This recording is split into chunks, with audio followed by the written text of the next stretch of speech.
예, 오늘의 모닝 브리핑 시작하겠습니다. 엔비디아 실적이 나왔는데 예상치 상회하는 그런 실적이 나왔습니다. 평가는 조금 더 봐야 될 것 같고요. 트럼프 변수가 또 시장을 흔들었습니다. 4조 5천억 달러 규모의 감세안이 통과됐다라는 점은 긍정적인데 트럼프가 이후에 또 25% 관세를 조만간 발표할 거다.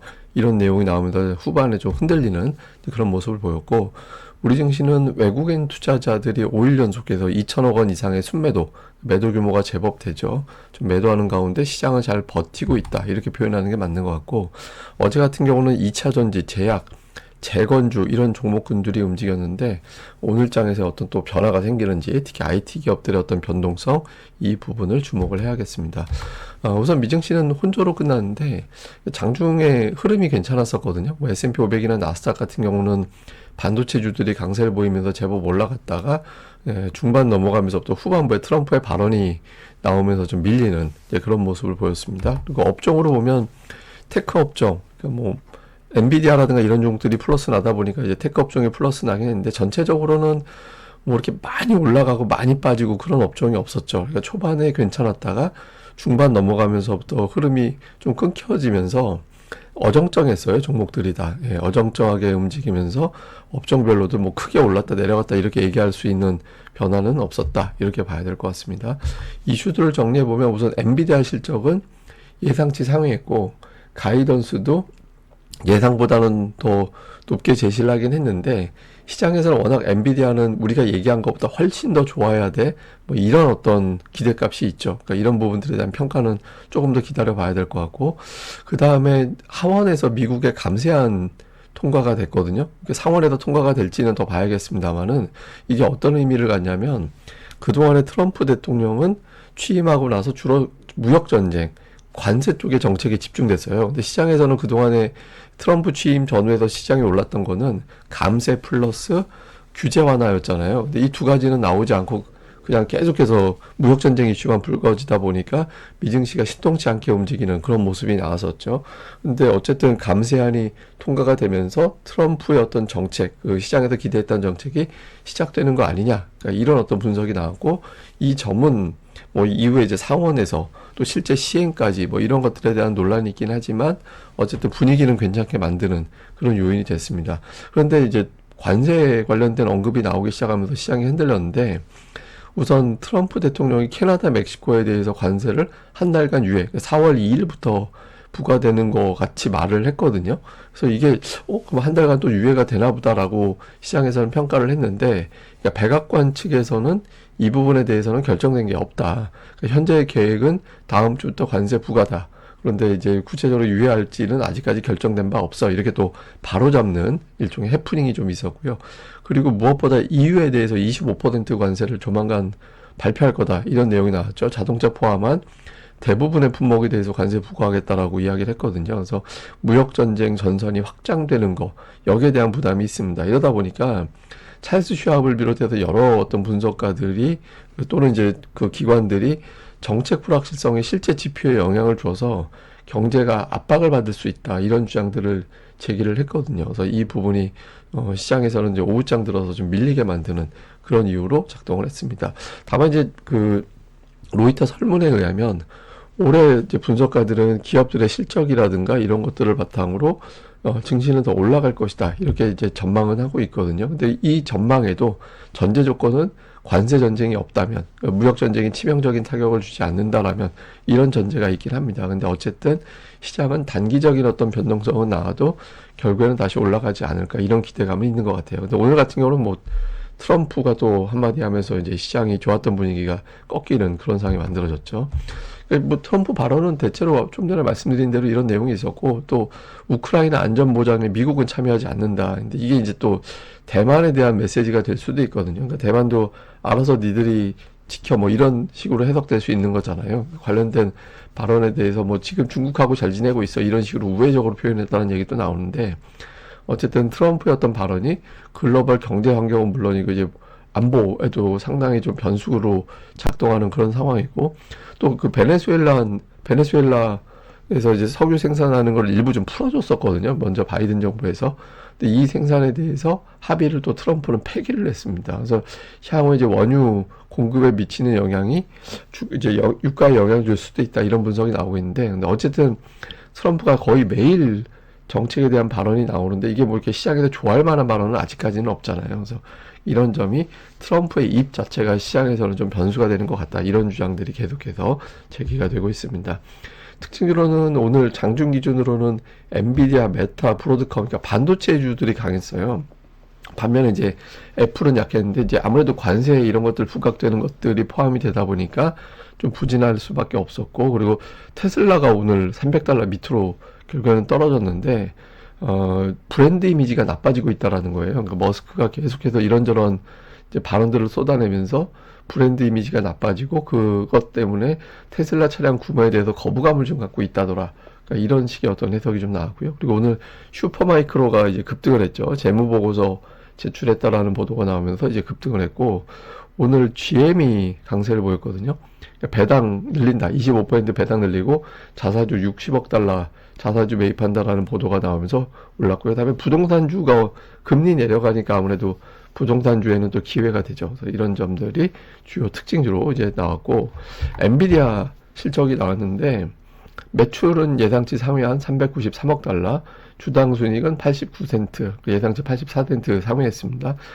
데이터 센터 매출은 예상보다 높게 나왔고, 게이밍 매출은 예상보다 이제 부진했는데, 시장에서 주목한 건 이제 가이던스잖아요. 430억 달러 정도 예상한다. 그 시장에서 예상했던 것보다는 조금 더 높게 제시를 했거든요. 예상치가 417억 달러에서 421억 달러였어요. 그러니까 상단이 한 421억 달러 정도 됐었거든요.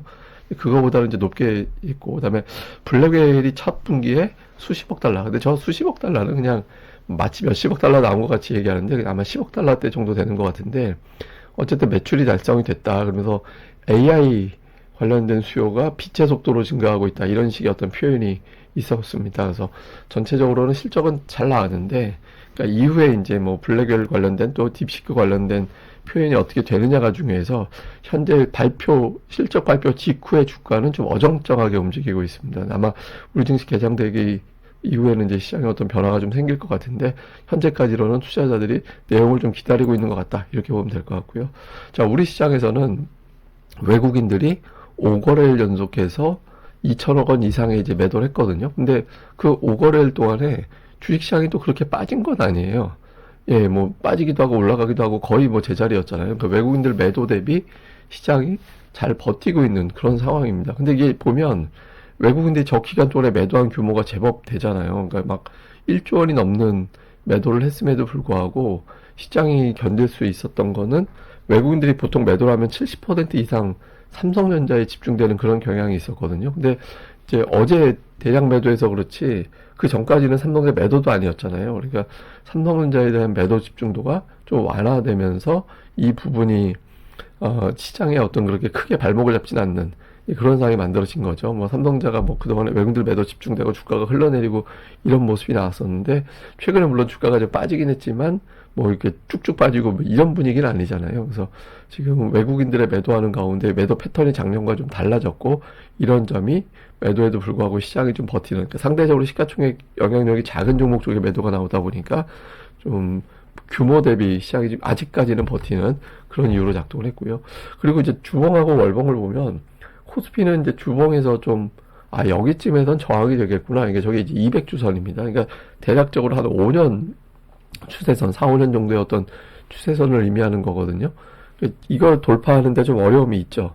지금 이 부분에서 지수가 막히는 거는 좀 이해가 되는 측면이 있는데, 다만 이제 월봉으로 보면 제가 뭐 여러 번 말씀드렸던 삼성전자 그리고 코스피 지수의 120월선의 의미, 10년 추세선인데 10년 추세선까지 빠졌다라는 거는 시장이 굉장한 하락이 나왔다라는 거고, 그러니까 이거를 이제 찍고 나서는 대부분 다 대단한 악재가 한번 반영된 사이클이기 때문에 한동안 기술적 반등이 이어진다, 반전이 나온다, 그러니까 이렇게 또 해석이 되거든요. 그래서 지금 아직 그 구간에 있다라고 봐야 돼서 시장이 뭐 매물 소화 이후에도 뭐 다시 올라가지 않을까, 그러니까 이런 기대치도 있는 그런 상황입니다. 자, 그리고 코스닥 같은 경우는 이제 대형주들 2월 수익률과 이번 주까지 수익률을 제가 좀 열어봤거든요.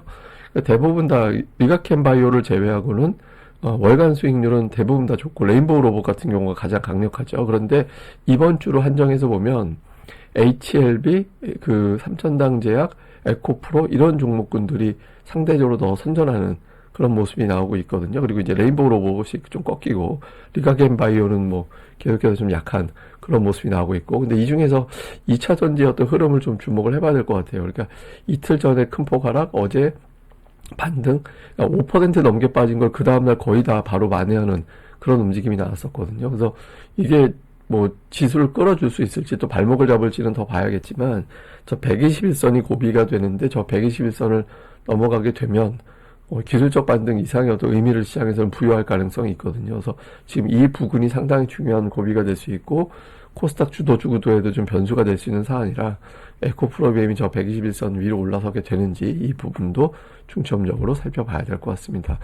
우선 이제 엔비디아 실적이 나왔고, 실적 공개 이후에 일단은 우선은 이제 사고치지 않았다, 그러니까 이런 어떤 평가는 있는 것 같아요. 근데 이제 뭐 이후에 어떤 설명에 대해서 어떻게 평가하는지는 조금 더 지켜봐야 되잖아요. 특히 이제 우리나라 관련된 종목군들, 오늘 기본적으로 정규 시장에서는 엔비디아와 마이크론 테크놀로지가 큰 폭으로 올라갔는데, 그러니까 이런 것들을 포함을 해서 정규 시장에서 어떤 관련주들의 움직임, 이거 좀 봐야 될 거고, 그다음에 외국인들이 지금 5일 연속해서 2천억 원 이상, 이거 절대 이제 적다라고 보기 어려운 규모거든요. 그래서 이 어떤 매매 규모가 어떻게 이제 계속 이어지게 되면 시장이 좀 계속 받아내기는 좀 한계가 있습니다. 그래서 외국인들이 어떤 변화가 좀 필요한 시점이다라고 봐야 될 거고, 어제 코스닥에서는 2차 전지와 일부 제약주가 좀 끌어주는 그런 역할을 했었거든요. 근데 제가 뭐 계속 말씀드리지만 여기에 이제 반도체 포함해서 세 개 중에 두 개라도 계속 주도, 그러니까 가장 좋은 건 주도와 주포가 있는 게 제일 좋은 장세인데,